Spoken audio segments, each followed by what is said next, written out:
let me say the following. Sergio asked me to say something in 10 minutes. And of course, for somebody that comes from academia, 10 minutes, you can't even have an introduction to the subject. And I'm not the generation of the PowerPoint where you have bullet points, it's not my way. But I will try to transmit some basic ideas, more almost feelings of where we are.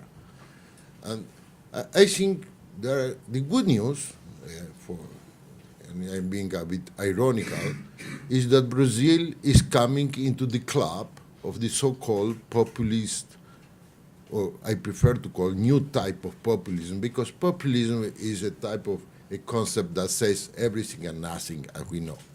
But when I mean populism in this very case, is a very particular brand that developed in the last 10, 50 years of a more liberal economy with social conservatism, overtones of religious thinking, and some components of xenophobic nationalism.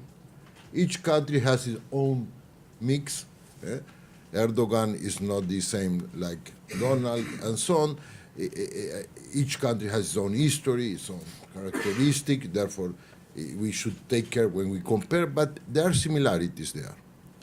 And what, at the end of the day, from a political thinking and the political international order, what the main change is a change from 60 years that the world order, at least in the West, was based on politics of hope that has changed to politics of fear.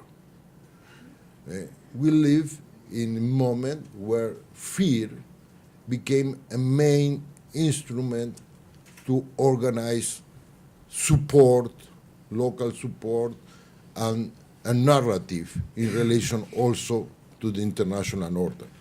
Of course, that I will come back on this point, our narrative, Brazilian narrative of fear, at least in the current version, which I must recognize, is very difficult for me to follow the argument, what it means, the Christianity being in danger from a Marxist international conspiracy, which includes almost everybody that is here.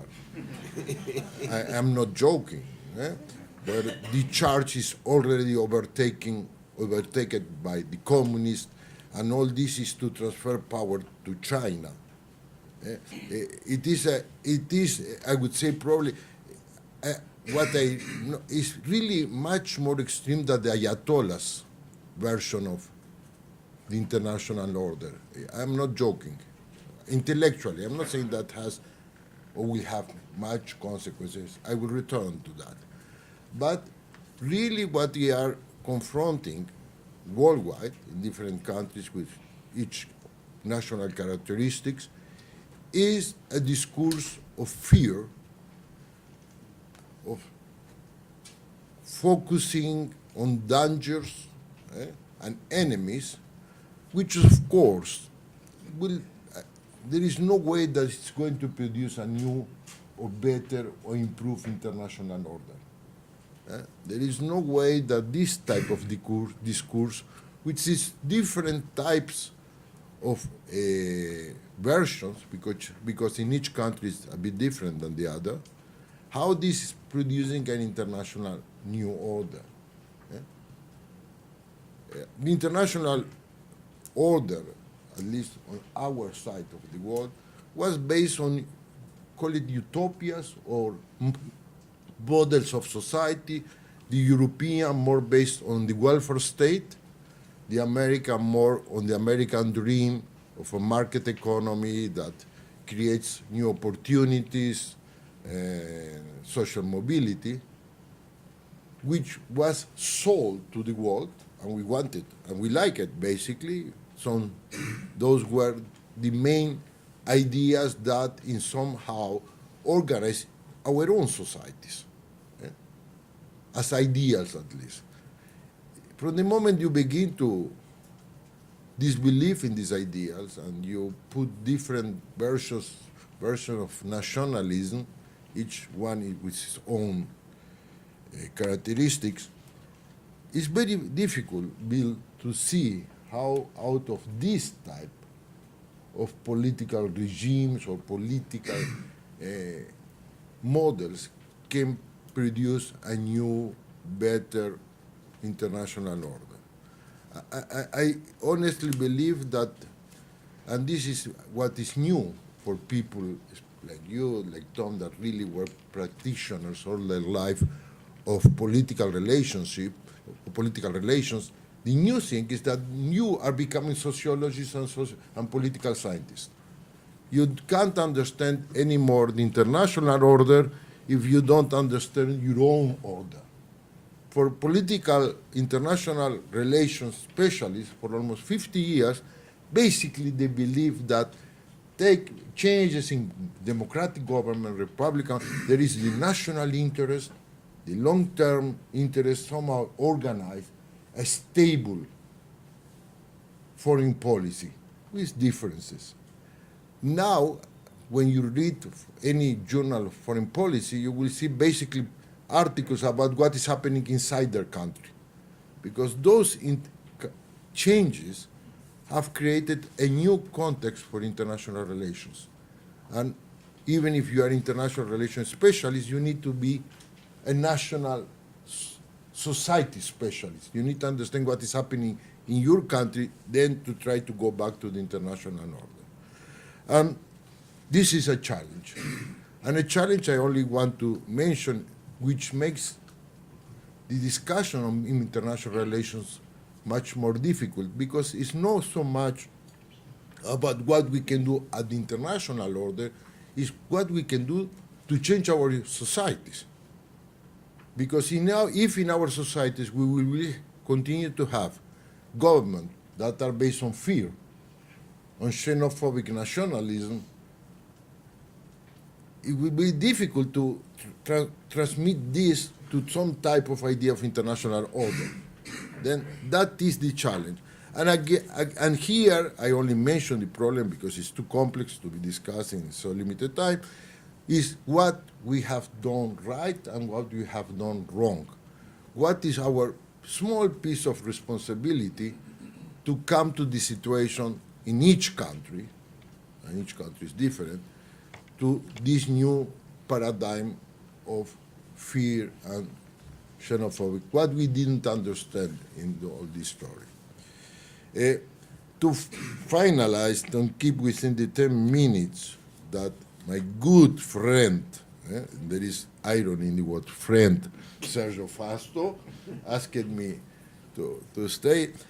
I would say that some issues I would like to discuss, especially with our American friends that are more knowledgeable on this, because we are newcomers.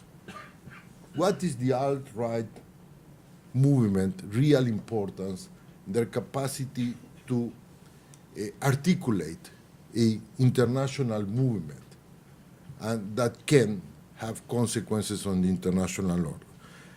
Is there such a thing?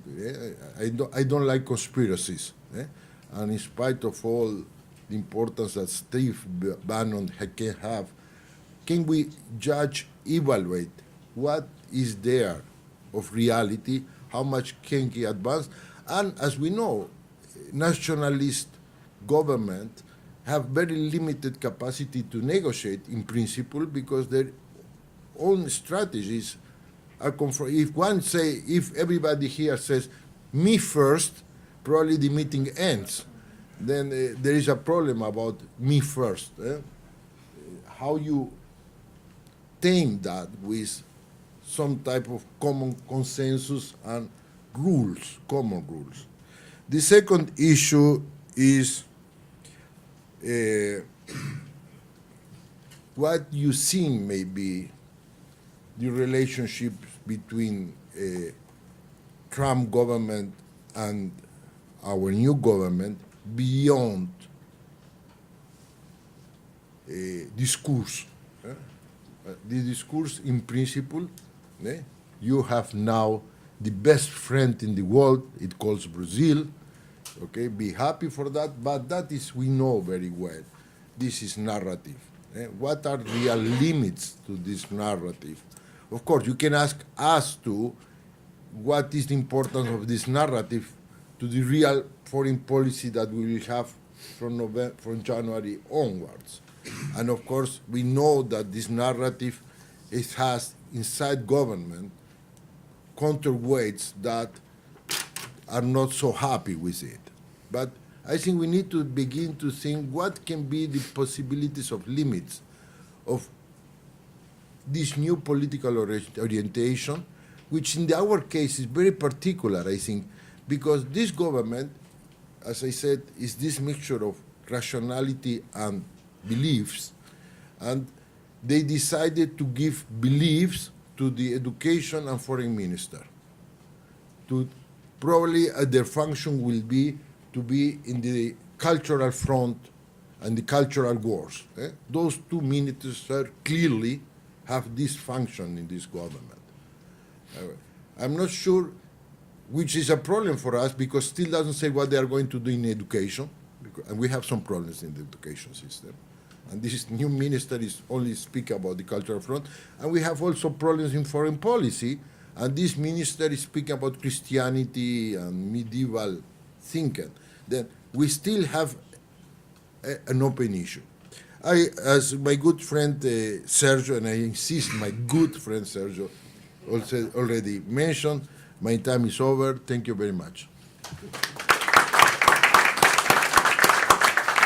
Elena, your turn. Thank you very much. I'd also like to thank the German Marshall Fund and the Fernando Henrique Cardoso Foundation for inviting me. It's really a pleasure to be back in Brazil. What I thought I'd do with my 10, now probably 9.5 minutes, is to... 10.5.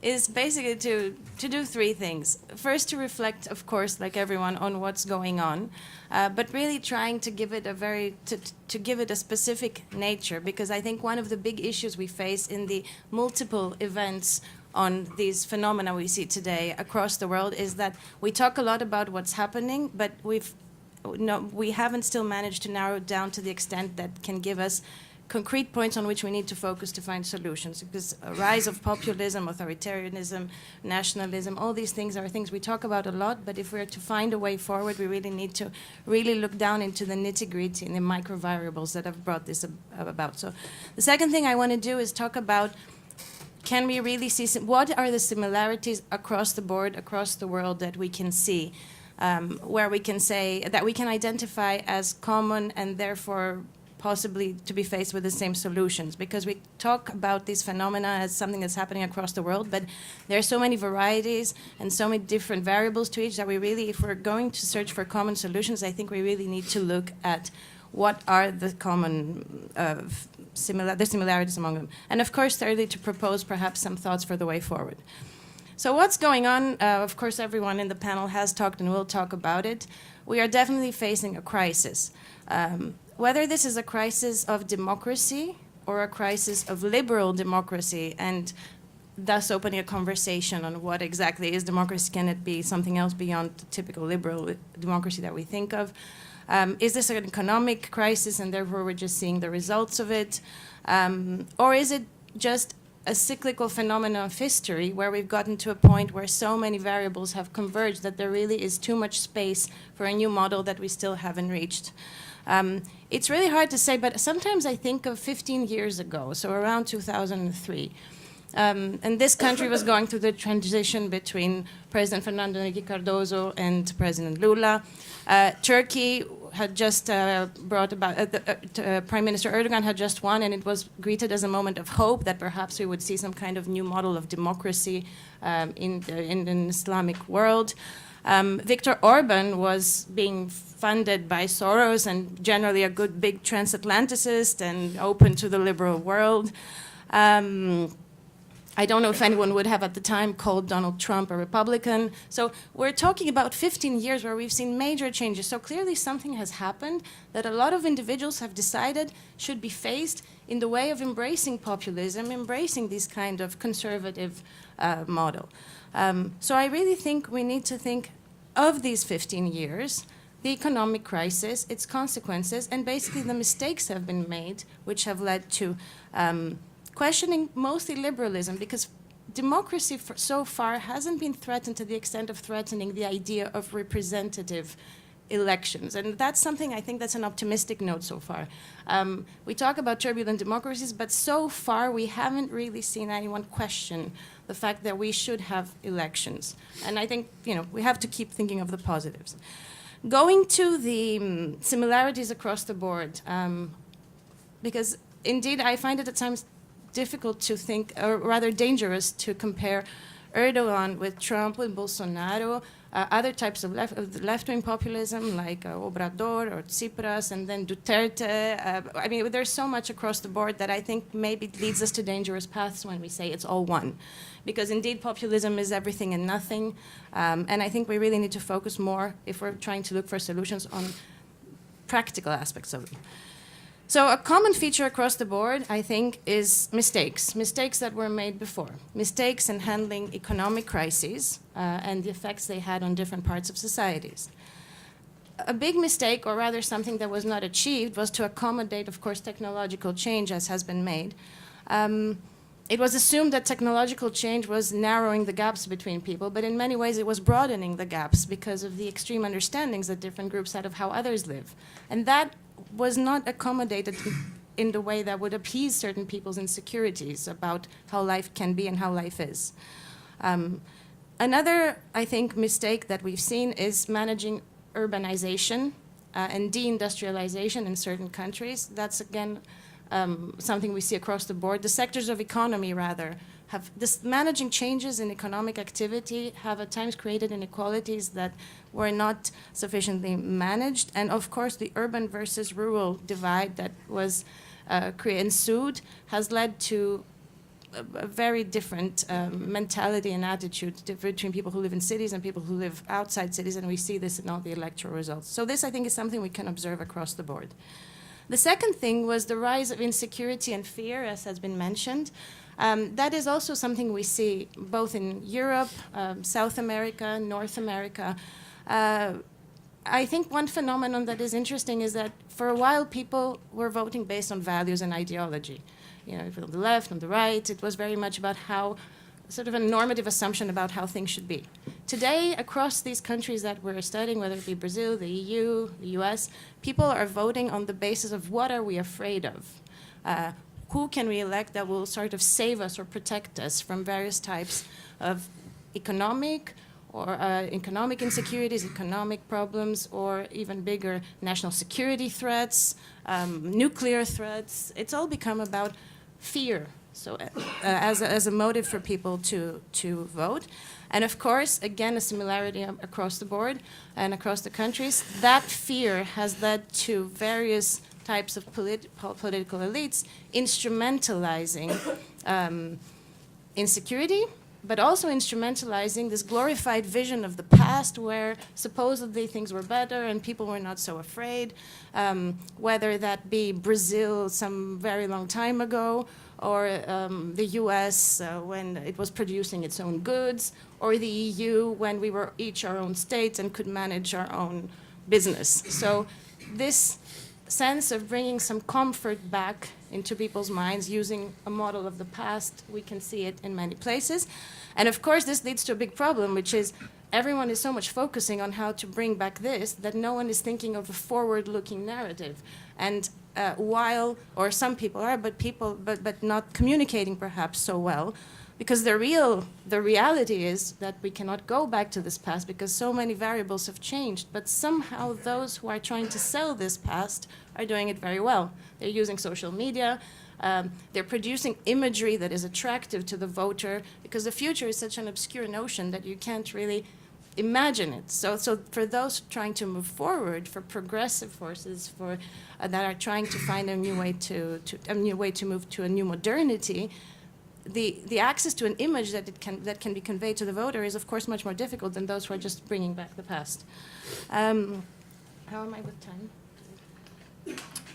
No, you still have plenty of time. Okay, sorry. No, I'll try to be precise. Okay. Here. Let me calculate and I'll tell you. We don't need that to be that precise. Correct. I'm Mediterranean in South America. We can be a bit lax about time. You can talk for about an hour. Another phenomenon that I think we should pay attention to as well is the changing nature of parties.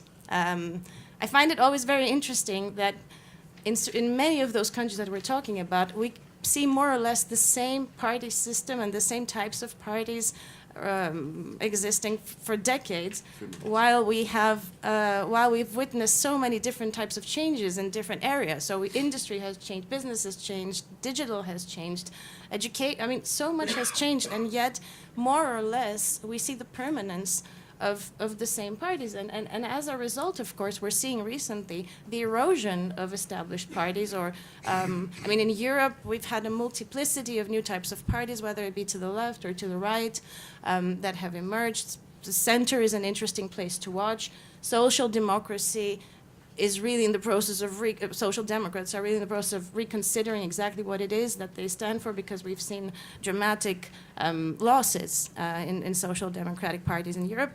I think in the US, the changing nature of what the Republicans are and what's happening in that party, but also on the part of Democrats, the reconsideration of how the party should sell itself. And of course in Brazil, the idea that there is a president out there that is not from the PT or the PSDB or even the PSDB is just sort of a very new thing.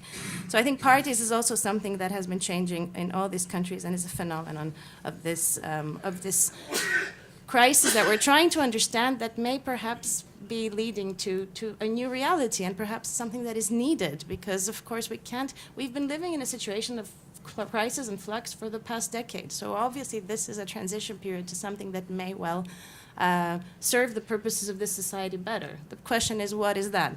And this really brings me to my conclusion, which is, it's clear that this is the time for a new narrative, not only for domestic politics, as you said, but also for the international order. And perhaps this is even something welcome, because the interesting thing about having worked in South America and in Europe is that while in Europe the crisis of the multilateral international order is faced as something dramatic, one who has lived in Brazil would know that for ages, and now for the past decade, Brazil has been arguing that in many ways the multilateral system is not formed in a way that serves all big democracies and the world in general. So I think this new narrative is a challenge. It's something that could potentially be good, but that really needs to be worked in collaboration among particularly those who stand for democracy, whatever variety of democracy it might be, because this is a common vision among those countries.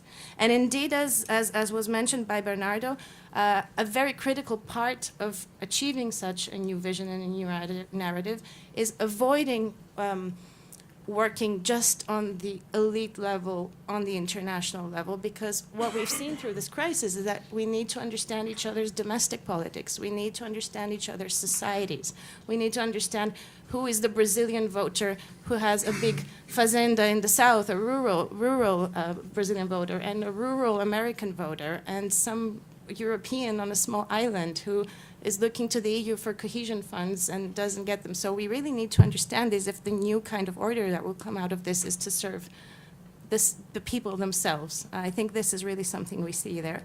Another thing that I think is really important for politics, for political elites and for politicians and administrations, is to fight the sources of insecurity, because I think as long as we see insecurity guiding politics, there will be nothing good coming out of it. And it will also lead to politics having to be, and budgets having to be focused on defense, national security, and that comes at the cost of other things that are there to improve societies, like education and health systems. And finally, and that is something that I think everyone who believes in the multilateral international order would say, is that at the core of all this were institutions. Institutions were there to safeguard everyone from the effects that transitions would have, and to make transitions smoother, to make sure globalization's effects would be distributed in a fair way, and how to reinforce, reform, and make these institutions more functional in a democratic setting is really a shared objective among all countries that want to be called democracies and that want to be called open democracies and cooperative. So I think working together towards a new institutional order that doesn't depart from the values of the established, but really tries to accommodate these crises that we've seen, is really a project that should be pursued. So these are my thoughts. Thank you very much for the opportunity to express them. Thank you.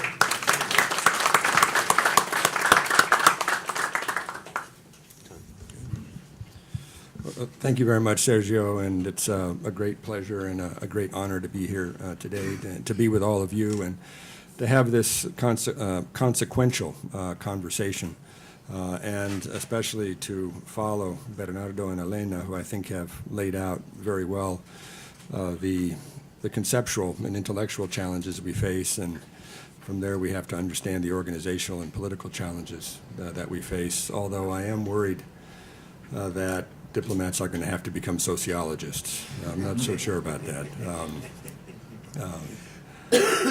But I'll keep my comments short because I think it's important to get to the larger conversation. I'll just associate myself with what has been said already, but then add a couple other points. Some of them are U.S. specific, but I think they shed some light on what we're trying to deal with today.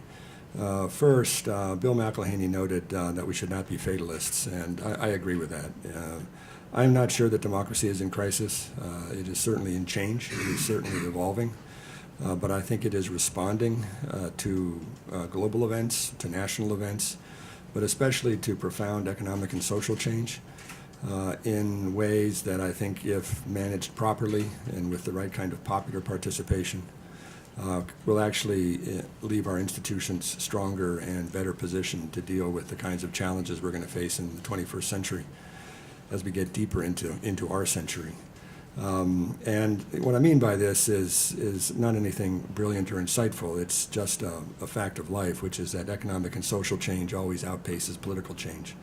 And the political change we're seeing right now is a product of economic and social change that has been bubbling for at least 2 decades, if not longer. And at least in the United States, what is happening is really a change within our political party structure and the way in which our parties represent their constituents and the way in which they operate inside of institutions. And these changes in some instances are dramatic and have been displayed most vividly over the past decade and a half in our Congress, which has increasingly become parliamentary and increasingly polarized, and has reflected the polarization that has been taking place broadly in the United States. But as both the Republican and Democratic parties rebuild themselves, I think we actually have a hopefulness that we will have a more representative and a more responsive and responsible political system. It will not happen magically. It requires participation, but it will happen step by step. It will take place in 2-year increments through our elections, and it will be our elections that drive the shape and change in our political system. And I would argue that something similar will happen in Brazil. Brazil is a great democracy, and what Brazil has been through over the past several years, I think, has highlighted the strength of Brazil's institutions and the strength of the Brazilian people's commitment to democratic values. And whatever one thinks of the result of the election and whatever one thinks of the incoming government, there is a moment of profound political fluidity that I think creates a moment for engagement. And I think the argument that we need to make here and that we need to take away is that now is the time to be engaged nationally as we reshape our democracies and as we try to ensure that they do evolve in a way that makes them meaningful for the rest of our century. In terms of the impact of these changes in our global order, obviously as democracies evolve and change, our understanding of national interests will evolve and change with it. And this is going to fundamentally affect our diplomacy and how we engage globally. But I do believe that because of global changes, and some of them have been addressed both in the initial panel discussion and mentioned by Bernardo and Elena, I do believe that we are at a moment of demise in terms of a broad global order, but we're also in a period of rebirth. And the challenge in front of us is going to be, can we preserve what is worth preserving, and can we reform what is worth reforming, and can we build what has to be built as we look into the future. And in this regard, I think back on an American Secretary of State, Dean Acheson, who was Harry Truman's Secretary of State, and in many ways the diplomatic and political architect of the global world order that is slowly coming undone now. And he wrote a memoir of his time in government called Present at the Creation. And the title comes from an epigram attributed to King Alfonso X of Spain, who once said that if I had been present at the creation, I would have given God a few hints for a better ordering of the world. And as Acheson tried to explain the challenge that lay in front of not just American diplomats, but allied diplomats, Brazilians included, as we attempted to rebuild a world order, he said that this mission was taken on with great determination, great energy, and complete ignorance of the nature of the challenge. And he described the period of time in which this global order was built as one of great obscurity, in which the challenges that the United States and its allies faced only gradually made themselves apparent to those around them. I would argue that right now we are in, as I mentioned, a similar period of rebirth, but that the transformation that we are going to see take place in front of us and that we are going to participate in is going to happen faster than any other transformation in history. It's going to be more far-reaching than any other transformation in history, and it's going to affect more people more immediately than any other transformation in history. But the difference between the challenge we face and the challenge that Acheson and his colleagues faced is that while we might have determination and we might have energy, we cannot claim ignorance. I think we understand the world that we live in. I think we understand the challenges that lies in front of us. I really do think that most of us, even without an academic degree, have become sociologists of a sort. And because of that, we will be judged as a generation. The generations that come after us will wonder, they will either praise us or they will damn us. And a lot of this has to do with how we face the challenge we are in. So the kinds of discussions we're having today, I think, are fundamental discussions. I think they go to profoundly authentic issues and to how we address them and how we resolve them and then how we attempt to make them real in the world we live in today is going to be something that would be much more than an academic exercise. So thank you all very much.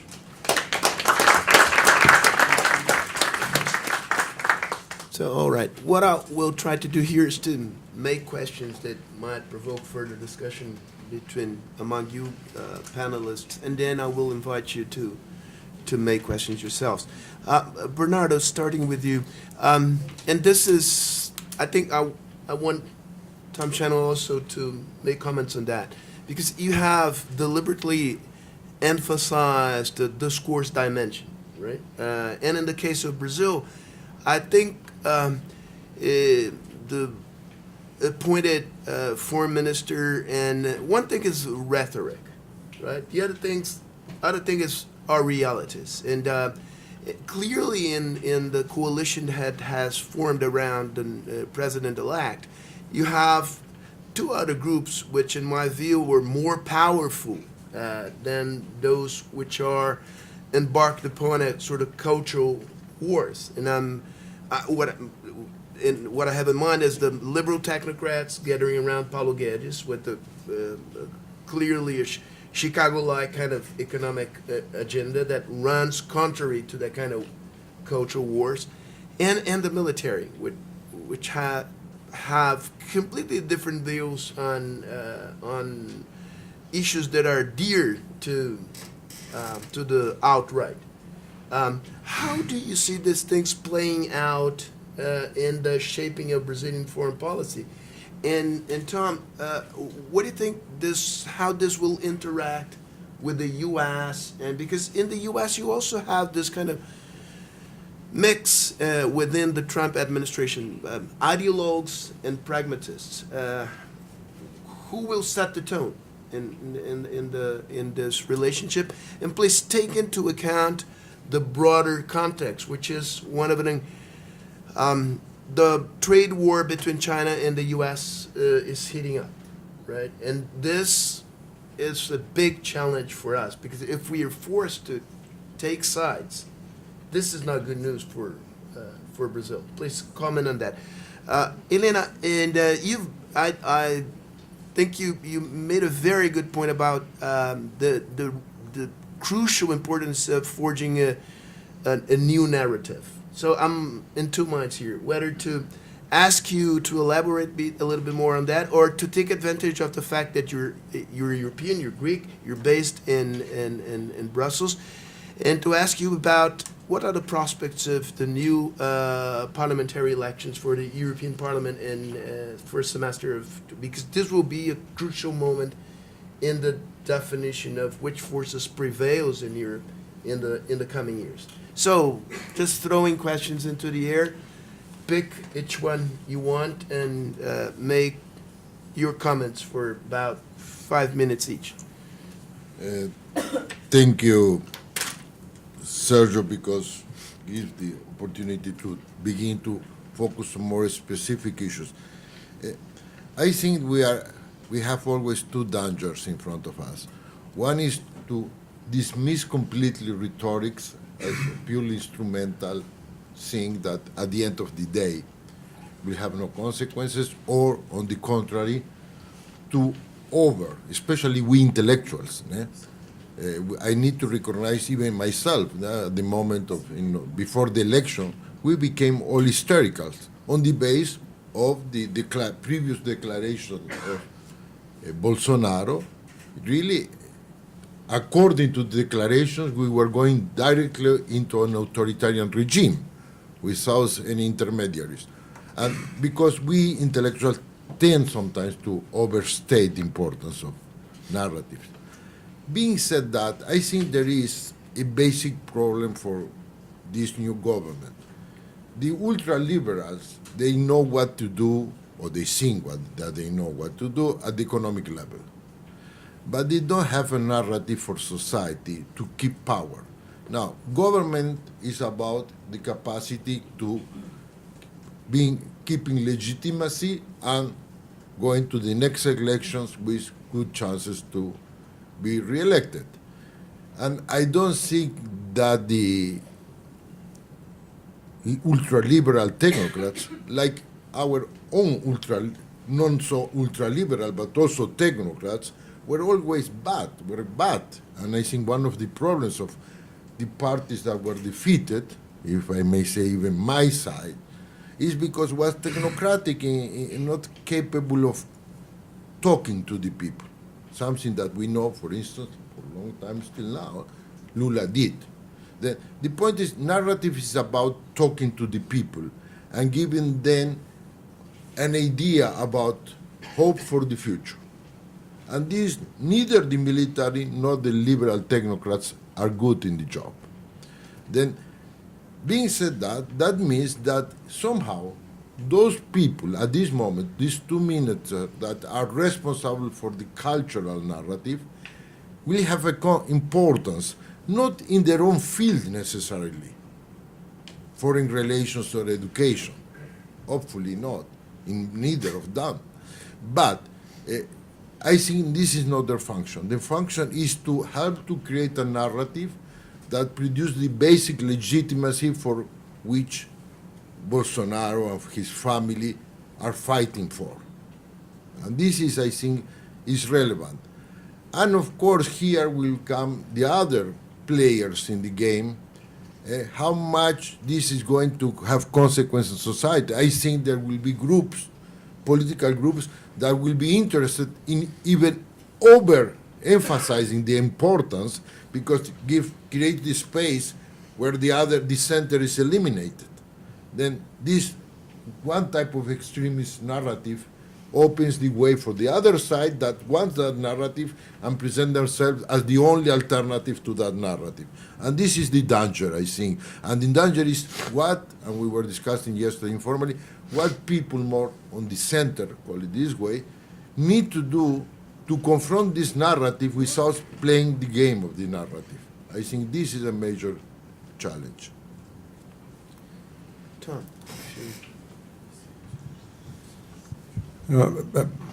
Picking up on what Sergio talked about, on U.S.-Brazil relations and what this moment means, we're going to find out very shortly. However, there's a huge opening, I think, for both countries at this point, and it's really up to the administration of President Trump and the incoming administration of the president-elect here in Brazil to define a strategic purpose to the relationship and to begin to create the structures that allow us to achieve that strategic purpose. It is my hope that both sides will understand the importance of this moment. And if one can take anything away, at least on the U.S. side, if one can take anything away from the decision to have Ernesto Araújo be the next foreign minister of Brazil, it's that the president-elect is sending a very clear message that the relationship with the United States is going to be a priority. For someone who served in Washington and who was the head of the North American division at Itamaraty, his experience is very North American-centric, and so that is how his selection is understood in Washington, as a huge opening to an institution that has been fundamentally important to managing and guiding the role of Brazilian foreign policy. But the danger that exists at this point in time is to not address a strategic purpose, but instead to focus on relatively small short-term gains that can be had easily at the expense of a larger relationship. And I don't think I have to go into the details of what those might be. But obviously, finding a way to improve market access on both sides of the commercial equation, address fundamental issues related to double taxation and investment, and then finding a way to link the U.S. and the Brazilian economies on issues that are meaningful to our populations and meaningful in the 21st century, whether it be a new technical safeguards agreement to allow for cooperation on space launch and research into space activities, whether it is building relationships between our defense industries to promote the sharing of sensitive technologies, whether it is capturing the tremendous innovation in our life sciences and our biopharmaceutical industries to open up a new phase of healthcare in both of our countries, whether it be working together on agricultural issues to address food security around the globe in ways that benefit both Brazil and the United States. There are endless numbers of areas where our economies can be connected in ways that have a profound and near-term impact and benefit for both of our populations. And it's my hope that both sides will understand the historic moment that lies in front of them and take advantage of it. In regard to the larger issue of China, China is a hugely important economic partner for both the United States and Brazil. It is important that the United States and Brazil find a way to forge some kind of common understanding of how China benefits both of us and where it prejudices both of us, and to find a way to manage and promote China's continuing engagement in the world in a way that allows China to be successful without the necessity of confronting it or engaging in some kind of conflict. And at the risk of being polemic, I would argue that for the United States and for Brazil, but especially for the United States, China's failure is a much greater threat than China's success. And you have to remember that World War II starts in the Pacific because China collapses. And this is what sucks Japanese militarism into the continent of Asia, and it's what drives Japan to attack the United States and Great Britain, both in Hawaii and the Philippines, and Shanghai and Ceylon in Trincomalee. We need a strong, stable, prosperous China in Asia. But China, at the same time, needs to understand that it is operating in a global environment that is not a zero-sum game, and it's operating in a global environment in which it cannot continue to take advantage of global institutions when it chooses to, and ignore those same institutions or rules, regulations, and norms when it is to its benefit. And so I think that there is a potential for a coordinated diplomacy, both commercial and political. And it's my hope that the U.S. and the Brazilian government will understand the importance of coming to some kinds of agreements on how to address China. Tom, let me gently push you into delicate territory, Venezuela. Because this is from a culture war, ideologic point of view, this is a sort of low-hanging fruit. How do you see this thing playing out in terms of coordination between the U.S. and Brazil in addressing the issue? It's certainly going to be an issue, especially when the National Security Advisor, John Bolton, comes to town. And the President-elect has already expressed his own views on Venezuela. The question is going to be how the United States and Brazil attempt to work together to address problems inside of Venezuela and the outflow of Venezuelans due to the situation inside of Venezuela. And I think a focus which is about hemispheric solidarity, and especially a focus that is on providing humanitarian assistance to the Brazilian people is going to be crucial and essential.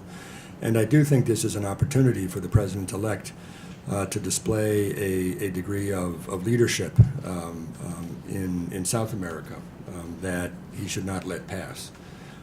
There is a lot going on in South America at this time.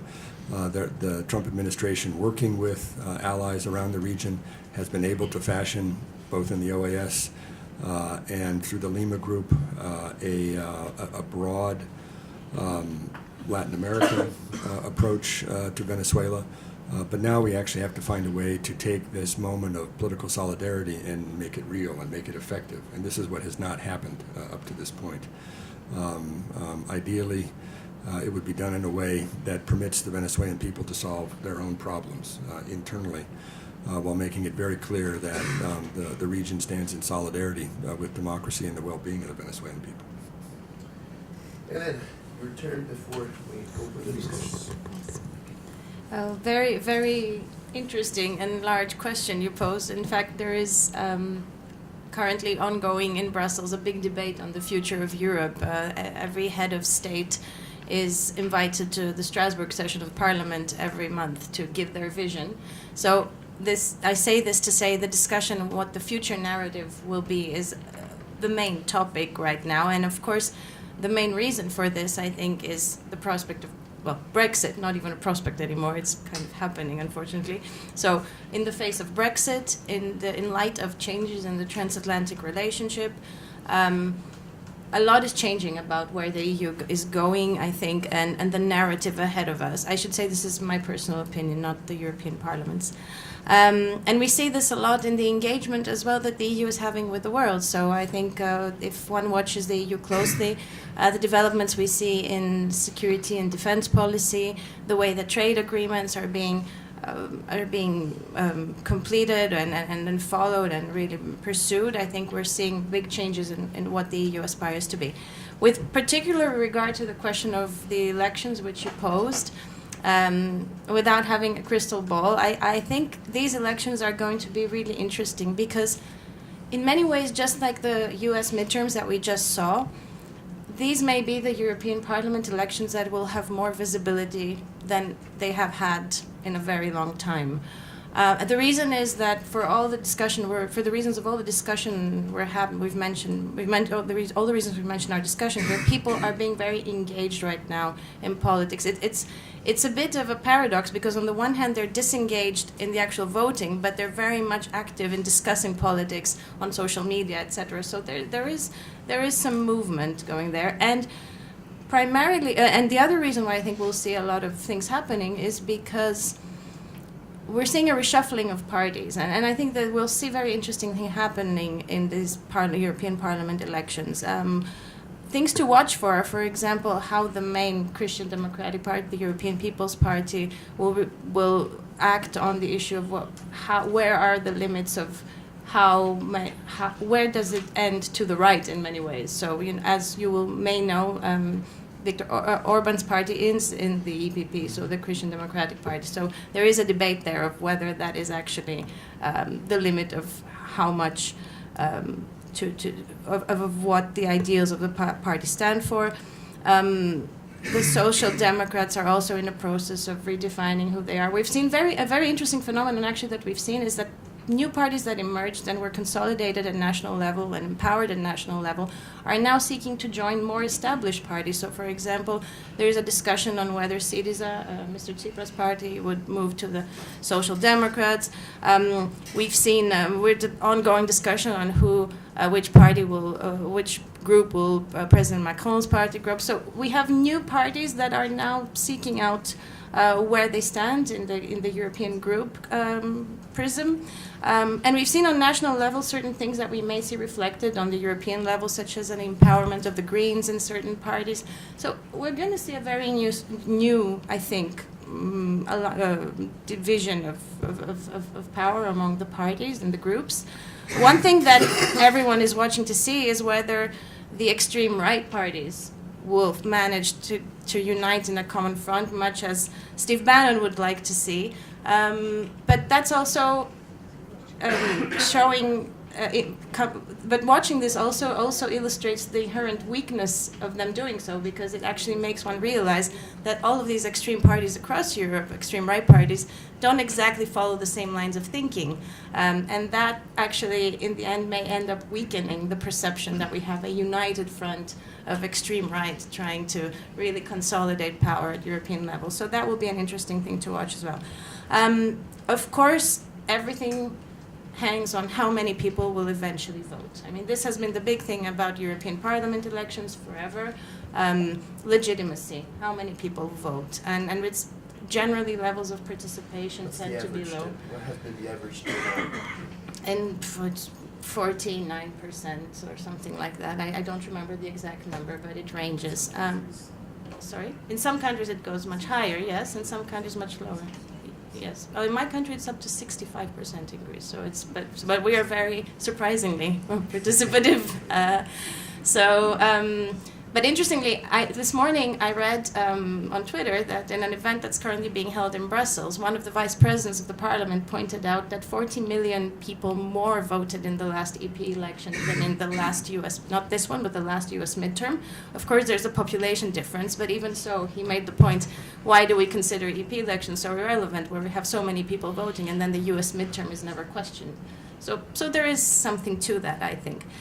So we'll wait and see. I think a last point, because I actually smiled when you said how the EP election turns out will have a big effect on Europe, because I think this is to consider in the Brussels that would be considered a big achievement of the Parliament.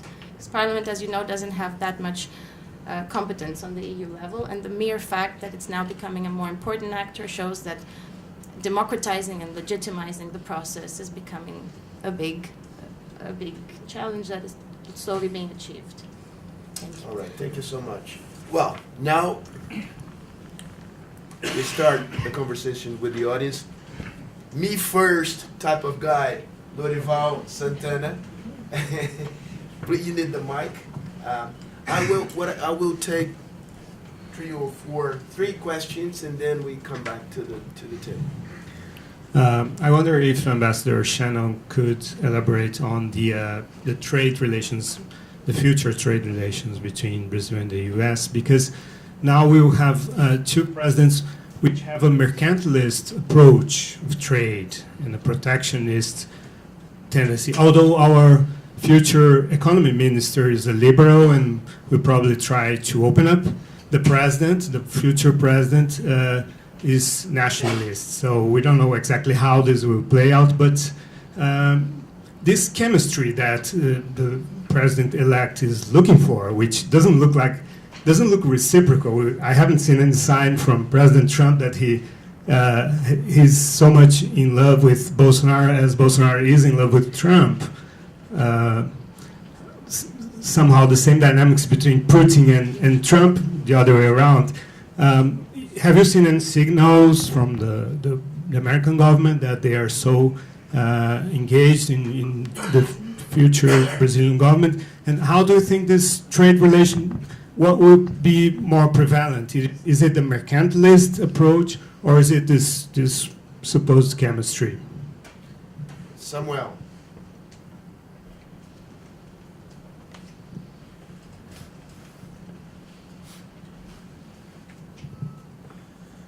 Thank you. One of the obvious common elements in foreign policy between Trump and... Introduce yourself first. I'm Samuel Felber from the University of São Paulo. Thank you.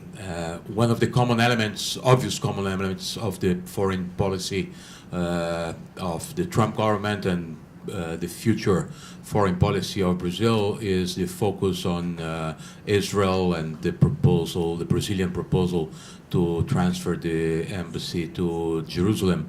If Ambassador Shannon could comment on any positive aspects he may see in this movement, or the weight that will have in the relationship between Brazil and the rest of the world. Zanotto. Here. I think I like the idea Helena has pointed out about the new narrative, and I think there are some commonalities. Zanotto, introduce yourself, please. I'm sorry, I'm Tomás Zanotto. I'm head of foreign affairs at FIESP, at Federation of Industry. I think there are two I would say narratives that are common to all these movements far right. One is that globalization is leaving people behind in the benefit of a rich and intellectualized elite that doesn't really think about them, and there you have Marxists on one side and neoliberals on the other that sell out people in the benefit of big companies. The other one is that it's needed maybe to save the Occidental civilization from its own destruction. Okay, and what they say is that by Occidental is the Judaico-Christian origin and Latin, Greek-Latin myths and stuff like that. I mean that create a clear. I just remember once, I think Minister Fini from Europe, from Italy, that was he was at Getúlio Vargas, and he was asked about Turkey coming into, at the time they were discussing Turkey into the European Union, and he said, I think what the Portuguese fisherman has in common with Baltic fishermen, and that both come from the Greco-Latin tradition, from Judaico-Christianity religion, and everything that's out of this is not really European. So the question is, it's possible to have a future narrative that does not take into consideration those two main drivers that are more or less common to all these movements. Good. Last question at least of this round, Lourdes Sola. Lourdes Sola. More Lourdes Sola, than University of São Paulo, International Political Science Association. I have 2 points, but first I would like to know, is just to ask things, or shall we go on with some kind of conversation, really? You can go on with some kind of conversation. Okay. But try to be as concise as you can. Yes. No, I have 1 point on Bernardo. I am skeptical about those kind of generalizing analysis. Lay emphasis on fear as the main active engine. I think that in Brazil, I have another way of approaching, and I think it holds not only from Brazil, but to big, large, emerging market democracies. And large emerging market democracies, the emerging markets that liberalized somehow, entered in the liberal order from the economic point of view. But my point is that those, Brazil, South Africa, Indonesia, India, countries which I'm comparing, they were winners of globalization, not losers, as people who voted for Brexit or voted for Trump are. So my interpretation about the electoral process, and this is important because the future depends on that, is that there is much of anger, much more than fear in the case of Brazil. That is to say, I just look at one common fact of those countries I mentioned. You had a jump in terms of social mobility upwards, including China, which is not a democracy, but a big, big jump.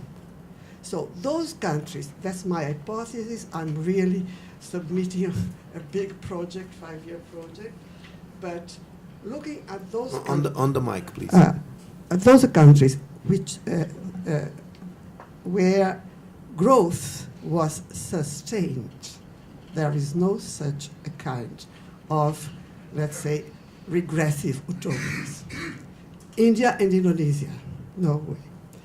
Now, South Africa, more or less. Brazil was living a dual crisis, political and economic. But on top, that's the upside of our democracy. We were in a process of political responsabilization unprecedented in our history. This is a very positive move. This makes me very hopeful in terms of not only how vibrant our society is, because it is, but also in terms of future. Holding officials accountable for... Exactly. That's political responsabilization. And this has generated a lot of anger, because I could see this by the focus groups, people who had start moving upward. They saw the process interrupted. So it's far more frustration and anger added to the anger generated by political responsabilization. So I think this is very important, because there is another point which I'd like to raise just to finish, and this is, we are speaking of political order, okay, the international order. When we speak of order, we speak of rules. So as long as the US was the hegemon or post-hegemonic situation, that is until recently, from the 70s here, we had a rule-based system, trade, monetary, and the institutions which secured the applicability of those rules. I think looking at Trump, looking at Bolsonaro, if we are looking for rules in their ways and procedures, we are losing some food, because I think that's not the good analytical framework to look at them. They are not ensuring any rule-based thing. They disconcert us. We don't have the analytical framework to analyze that. So look at Bolsonaro, the question that Sergio raised. Yeah, I'll finish, but... No, go ahead and then you finish. It's contradictory. I mean, we have to think in terms of conflict, and the period which the ambassador really emphasized, a period where the rules are being shaped. Uncertainty, unpredictability, and especially we don't have intellectual framework to be so disconcerted about people so contradictory. Before a narrative, we think we must change our analytical to make room for that. Thank you. Good. Now, same sequence. Very short comment on this was mentioned. Of course, first of all, elections are not only one electorate. There are different electorates behind a candidate that wins the election. We can't simplify that there were only the workers in America that supported. No, there were different sectors. But I must say, I did follow the campaign more on the networks, which was basically, if not only, a campaign in the networks, the election. And the point with anger, and I agree with you, that was the basic feeling, is that anger is still not a narrative. How you transform anger in a narrative. And in this sense, I can tell you from the point of view, I can't say about people, but about the central communication, was basically mainly on fear. Fear of communism, fear of the return of Lula, fear of return of the corrupted. The campaign was a demonization whatsoever. Demonization of people, everybody around here, you know, you don't know, was demonized and fear. And demonized in the name of what? They are all communists. Yeah, our President Cardoso, whoever, systematic production of messages creating fear based really, as you said, on anger. And I agree with you. Each case is a case. Our social basis, the evangelical, are not the same social basis of Brexit and what is happening in Poland. No, I agree completely. What is interesting is that in spite of the differences, there are some main lines or main models of discourse. People cannot innovate so much. Then there are variations of something that in each reality is different. And in the case of Brazil, I can tell you, fear was used, not in the same way that it was used in the States. We don't have the immigration problem, therefore this type of xenophobia in Brazil doesn't play much. Elena. Yes, thank you. I think I have a similar answer to the question from the gentleman and the question from the lady, because I think humanity has a very short historic memory.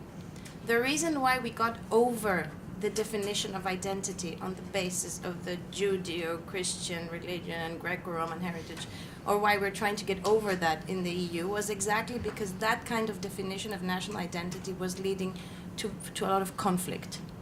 And that's a zero-sum game for everyone. Same with the rules-based order. There was a time before the international rules-based order, which was, as you very well know, led by strongman politics, narrowly defined national interest, and war.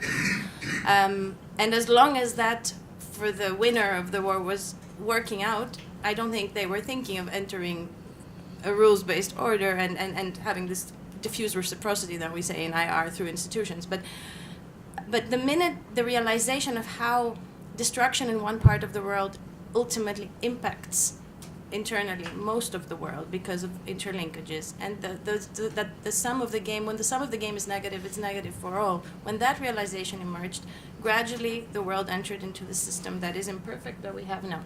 I think this memory has kind of faded away because of generational change. So in many ways, by going back to this kind of definition, to religion, to the idea of narrowly defined national interest, we're going back to things that history has seen before and which have brought us where we have been in the beginnings of the 21st century.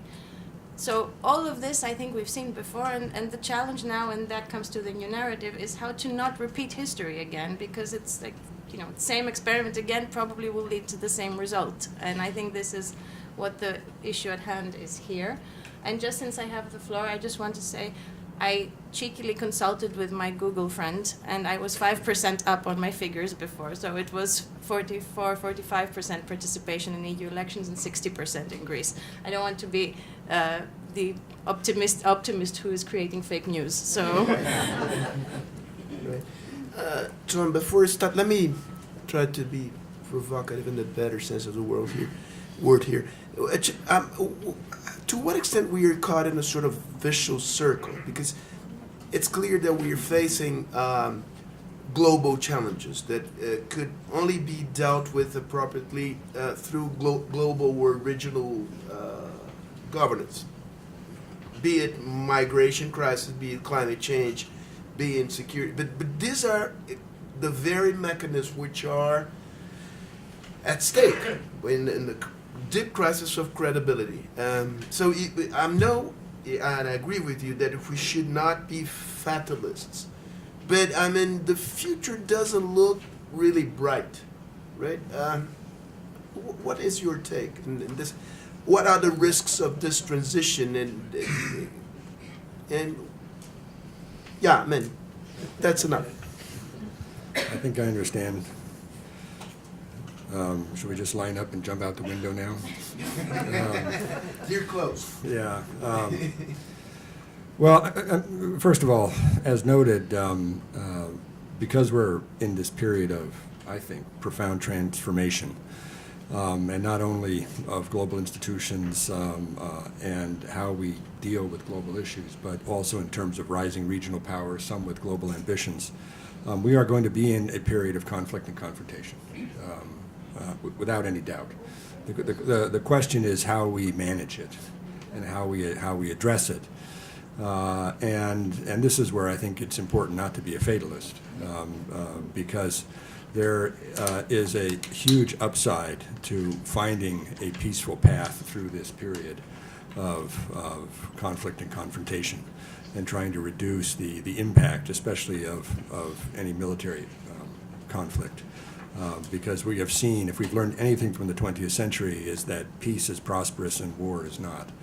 And therefore, I just believe that this is actually a great moment to be a diplomat. It's a great moment to be a politician. It's a great moment to be a citizen, because we really are going to be able to participate in how our nations behave and what our leaders are expected to do in this regard.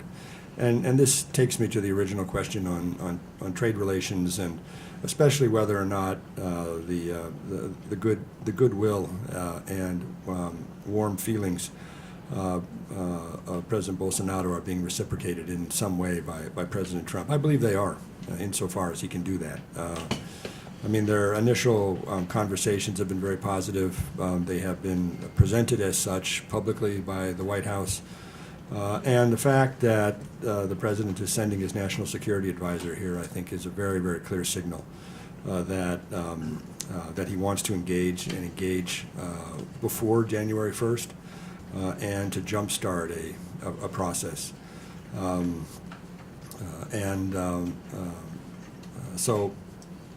So I think as far as the United States is concerned, there's great interest here, and the issue is how you take advantage of it.